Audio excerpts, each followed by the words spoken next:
A full ground invasion. Administration. Airstrike. Ambassador. An off-target rocket. Blast. Border. Ceasefire. Civilian. Concerned. Conflict. Defense force. Explosion. Hostage. Humanitarian aid. In line with. Innocent. Militant group. Military expert. Operation. Order. Tactic. Blame for. Criticize. Divert. Evacuate. Grieve. Negotiate. Permit. Postpone. Prevent. Reach.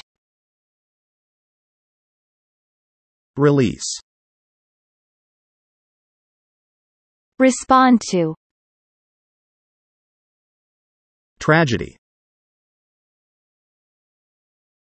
Weapon. Welfare.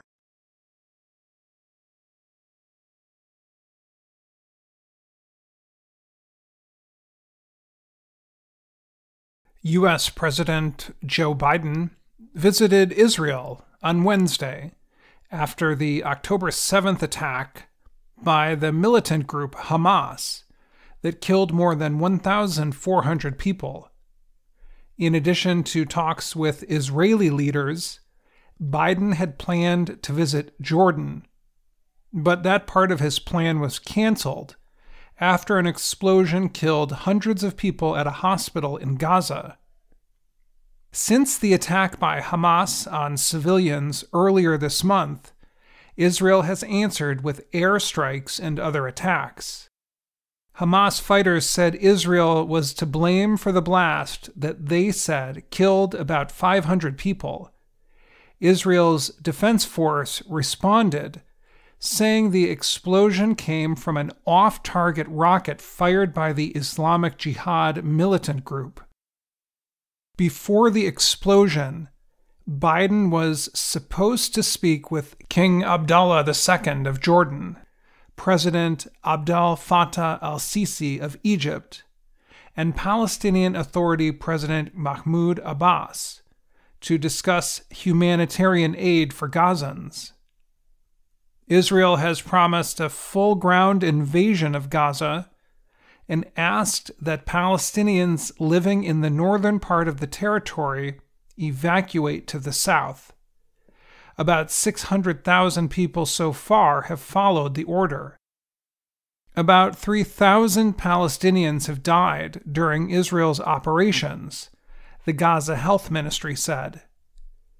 Biden said he was given information from U.S. military experts that made him believe the hospital explosion was not from an Israeli weapon. While in Israel, he said he was sad to see what happened to the hospital, but it appears it was done by the other team, not you. Islamic Jihad says it was not responsible for the explosion. Biden said he understands that many people watching the conflict from afar might not believe him. he told Israeli Prime Minister Benjamin Netanyahu that Americans are grieving and worried about how difficult it will be for Israel to respond to the attack. The Biden administration said Wednesday that Biden spoke with King Abdullah II and chose to postpone his travel to Jordan. As Biden was in Israel, the United Nations Secretary General Antonio Guterres called for a humanitarian ceasefire that would permit Hamas to release Israeli hostages. In addition, the UN would like Israel to reopen its borders with Gaza to permit food and water to enter. The U.S. president said he was concerned that food and other aid would not reach the Palestinian people who need it the most. If Hamas diverts or steals the assistance, they will have demonstrated once again that they have no concern for the welfare of the Palestinian people, Biden said. He said the U.S. approved $100 million in aid if it could be delivered to the neediest people. Netanyahu said Biden's visit was deeply moving. Biden said the U.S. would continue to support Israel, but also work to prevent more tragedy to innocent civilians. The Palestinian ambassador to the United Nations is Riyad Mansour. He said the meeting with Jordan, Egypt, and the Palestinian leaders would only happen if Biden were to negotiate a ceasefire. Israel is being criticized for cutting off electricity and restricting entry to Gaza. European Council President Charles Michel called Israel's tactic not in line with international law.